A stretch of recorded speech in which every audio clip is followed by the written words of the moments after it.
from Cape Town. She's the Source to Sea Program Manager at the Endangered Wildlife Trust. Good afternoon, Bridget. Are you with us? Yes, Kirshni. Can you hear me loud and clear? Yes, it's a much better line. Thank you, Bridget. You were telling us how making inroads or harnessing the ocean economy, if you would like to put it that way, would help us create the jobs we so desperately need in the country right now. Okay, so we've got about 4,000 kilometers in total, under that, of coastline across the country, including our subantarctic islands. We've got a diversity of ecosystems throughout the warm Indian Ocean to the cold Atlantic to the Southern Ocean. It's a whole array of habitats that we haven't really utilized to its full potential.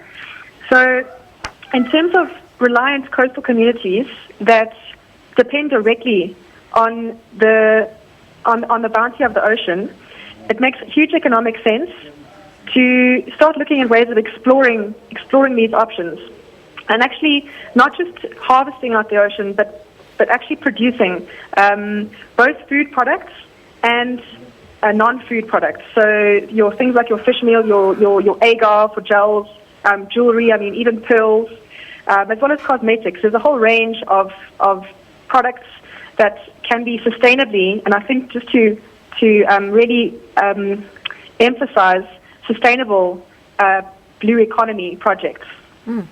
Bridget, now one of the 4 focus areas we saw selected as new growth areas in the ocean economy was aquaculture.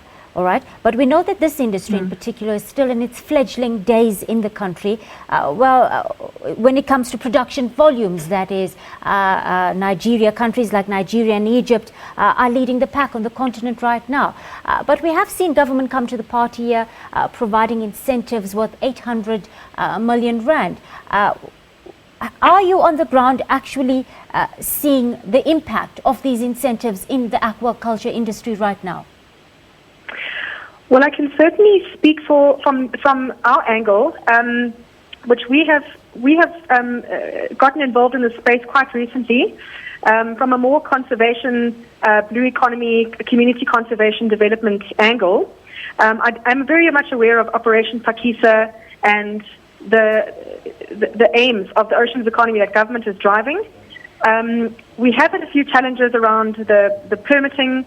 That it's managed by the Department of Agriculture, Fisheries and Forestry, and there have been certain challenges around, the filtering down between the national government who's really driving this initiative right the way through to the local and provincial agencies that need to issue the permits, that need to work with the agencies on the ground to get it through. So I believe there have been quite a number of operations that have been supported throughout our areas. I know Saldanha is a big growth area for this as well.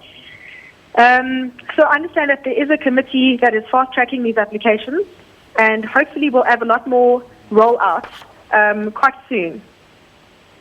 Thank you. That was Bridget Corrigan. She's the Source to Sea Program Manager at the Endangered Wildlife Trust, speaking to us on the phone there from Cape Town.